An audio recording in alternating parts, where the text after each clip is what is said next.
దివంగత నేత మాజీ ముఖ్యమంత్రి వైఎస్ రాజశేఖర రెడ్డిని టార్గెట్ చేస్తూ AP deputy CM Pawan Kalyan కొన్ని సంచలన వ్యాఖ్యలు హాట్ కామెంట్స్ చేసినటువంటి ఈ నేపథ్యంలో రాజశేఖర రెడ్డి ఆప్త మిత్రులు ఆయన ఆత్మగా పిలువబడేటువంటి కేవీపీ రామచంద్రరావు పవన్ కళ్యాణ్కు ఓ ఘాటైన లేఖ రాశారు.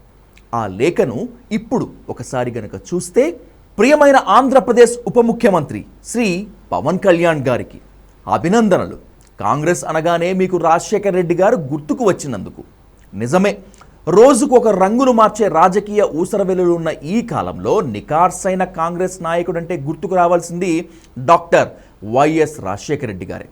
గత 2 రోజులుగా అనేక మంది వైఎస్ఆర్ అభిమానులు, అనుయాయులు తెలంగాణ ఆవిర్భావ దినోత్సవం రోజున పవన్ కళ్యాణ్ గారి ప్రసంగం చూశారా, అయినా స్పందించరా అని ప్రశ్నించడంతో మీ ఆవేశపూరితమైన ఆలోచనాభరితమైన సుదీర్ఘ ప్రసంగాన్ని చూశాను. డాక్టర్ వైఎస్ రాజశేఖర రెడ్డి విషయంలో మీరు బహుశా సత్యమని నమ్ముతున్న అసత్య ఆరోపణలను ఖండించక తప్పటమే లేదు. ముందుగా డాక్టర్ వైఎస్ రాజశేఖర రెడ్డికి వైఎస్ఆర్సీపీకి సంబంధం లేదు అనే విషయాన్ని చాలామంది లాగానే మీరు కూడా గుర్తించడంలో విఫలమవుతున్నారని ప్రజలు భావిస్తున్నారు. అది గమనించండి. ఇక మీ ప్రసంగంలో ప్రస్తావించిన విషయాలకు వస్తే, మీరు ఏదో చికిత్స నిమిత్తం హాస్పిటల్లో చేరింది 2005లోనో 2006లోనో గుర్తులేదు అన్నారు. కానీ అప్పుడు రిలీజ్ అయిన మీ సినిమా పేరు మాత్రం కరెక్ట్గా చెప్పారు. అలాగే శ్రీమతి ఇందిరాగాంధీ మెదక్లోను, శ్రీ రాహుల్ గాంధీ, శ్రీమతి ప్రియాంక గాంధీలు వయనాడ్లోను, పివి నరసింహారావు గారు నంద్యాలలోనూ పోటీ చేశారని గౌరవనీయులు డాక్టర్ పి శివశంకర్ 1998లో తెనాలి పార్లమెంటుకు పోటీ చేసి గెలిచిన విషయాన్ని మాత్రం ప్రస్తావించలేదు. మీకు తెలియదో, ఇది కూడా మర్చిపోయారో అసలే తెలియటం లేదు. రాజశేఖర్ రెడ్డి పేరును ప్రస్తావిస్తూ ఒక పోలీస్ ఉన్నతాధికారి మీకు ఏదో చెప్పాడని, మీరు అమాయకంగా అది నమ్మలేదని, అయితే 2 సంవత్సరాల తర్వాత అది నిజమైందని చెప్పారు. దీన్ని నిశితంగా పరిశీలిస్తే పూర్తి అసత్యమని తెలుస్తున్నది. నాకు రాజశేఖర రెడ్డి అభిమానులకు గుర్తున్నంత వరకు ఆయన సీఎంగా ఉన్నప్పుడు మీ మీద మీ కుటుంబ వ్యవహారాలకు సంబంధించిన మీలో మీరు పెట్టుకున్న కేసులు తప్పితే ఎలాంటి తప్పుడు రాజకీయ కేసులు బనాయించినట్లు ఆధారాలే లేవు.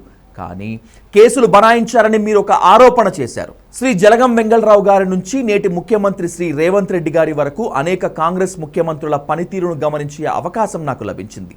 ఆ స్థాయి వ్యక్తి ఎవరూ తమ రాజకీయ ప్రణాళికల గురించి అలా పోలీస్ ఆఫీసర్లతో చర్చించడం జరగదు. ఇక రాజశేఖర రెడ్డి ఒక పోలీస్ అధికారితో అలా అన్నారనటం పూర్తిగా సత్యదూరం. మీ ఆరోపణల్లోని సత్యాసత్యాల నిగ్గు తేల్చడానికి ఆయన అసంఖ్యాక అభిమానుల కోరిక మేరకు నేను ప్రతిపాదన చేస్తున్నాను.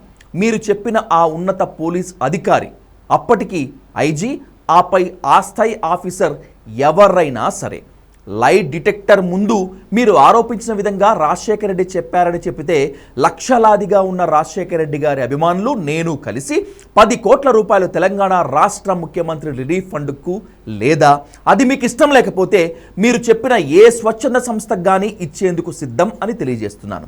మీ ఆరోపణలు నిజమని కనీసం మీరు బలంగా నమ్ముతుంటే మీరు ఈ ఛాలెంజ్కు అంగీకరించండి. ఈ ప్రతిపాదన మీకు వింతగానో విడ్డూరంగానో అనిపించవచ్చు.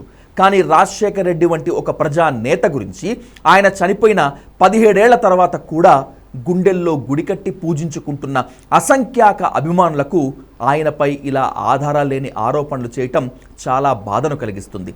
నిజాన్ని నిగ్గు తేల్చాలనిపిస్తుంది. నిజానికి కాంగ్రెస్కు కానీ రాజశేఖర రెడ్డికి కానీ 2005-6లో ఉమ్మడి ఆంధ్రప్రదేశ్లో ఉన్న ఆదరణకి మీ గురించి కానీ మీ భవిష్యత్తు రాజకీయ ప్రణాళికల గురించి కానీ ఆలోచించవలసిన అవసరము లేదు, తీరిక అసలే లేదు. కావాలంటే చరిత్రను తిరగేయండి. ఇక అప్పట్లోనే మీరు రంగంలోకి దిగితే ప్రత్యర్థులు రాజకీయంగా కనుమరుగైపోతారు అన్నంత ప్రజాభిమానం మీ పట్ల పొంగి పొర్లినట్లు దాఖలాలు కూడా లేవు. కాబట్టి మీ గురించి అప్పట్లోనే ఆలోచించి కుట్రలు చేయవలసిన అవసరం ఉందనుకోవటం ఓ అందమైన ఊహ మాత్రమే అని జనాభిప్రాయం. అప్పటికి మీరు, మీ కుటుంబం ఎవరు రాజకీయాల్లోకి రాలేదు, వస్తున్నట్లు పోగ కూడా లేదు. కాబట్టి మిమ్మల్ని టార్గెట్ చేయటం అనేది ఓ అసంబద్ధమైన ఆరోపణ. నిజానికి అంత ప్రజాభిమానం మీ పట్ల అప్పుడూ లేదు, ఆ తరువాత లేదు అన్నది సత్య సన్నిహితం. ఇక మీ పట్ల ప్రజలకు ఉన్న రాజకీయ అభిమానాన్ని కొలవటానికి వేరే ప్రమాణాలు అవసరమే లేదు. 2019 అంటే 2 చోట్ల మీరు స్వయంగా పోటీ చేసి ఓడిపోయినటువంటి సందర్భం, 2023 తెలంగాణ శాసనసభ, ఆ తర్వాత స్థానిక సంస్థల ఎన్నికల ఫలితాలు చాలు అనేది ప్రజాభిప్రాయం. వాస్తవానికి యువరాజ్యం అధ్యక్షుడిగా ఉంటూ మీరు అప్పటి కాంగ్రెస్ నాయకులపై అసభ్యకరమైన, అభ్యంతరకరమైన పలు వ్యాఖ్యలు చేసినప్పటికీ అప్పటి కాంగ్రెస్ సర్కార్ మీ మీద ఏ కేసులు పెట్టలేదు. కాంగ్రెస్లో ఓ స్థాయి ఉన్న ప్రతి నాయకుడు కూడా మీ వ్యాఖ్యలను పిల్ల చేష్టలుగా తీసి పారవేశారు. కానీ గతంలో మీ ఆరాధ్యుడైన చెగువేరా మార్గం నుంచి ఇప్పుడు సనాతన ధర్మ పరిరక్షకుడిగా పరిణతి చెంది కూడా ఇలా అర్థం లేని ఆరోపణలు చేయటం మీ స్థాయి వ్యక్తికి తగని పని అని భావిస్తున్నారు ప్రజలు. కొంతమంది తెలంగాణ నేతలు వారికి ఉన్న సమాచారం మేరకు నిజాలు నిర్ధారించుకున్నారో లేదో నాకు తెలియదు, కానీ మిమ్మల్ని ప్యాకేజీ స్టార్ అని, పెయిడ్ ఆర్టిస్ట్ స్టార్ అని అనటం మీ హృదయాన్ని ఎంత గాయపరిచిందో అర్థం చేసుకోగలను. అలాగే జనం మెచ్చిన నాయకుడిపై అసత్య ఆరోపణలు చేస్తే ఆయన అభిమానులు కూడా బాధపడతారు, గ్రహించండి. రాజశేఖర్ రెడ్డి బతికి ఉన్నప్పుడు లేవని నోళ్లు ఇప్పుడు లేస్తున్నాయని కూడా మీరు వాపోయారు. నిజమే, రాజశేఖర్ రెడ్డి ఉంటే మాకు అన్యాయం జరగదు అన్న వారి అచంచల విశ్వాసమే దానికి కారణం. ప్రజల విశ్వాసాన్ని గెలుచుకున్న గొప్పతనం ఆయనది.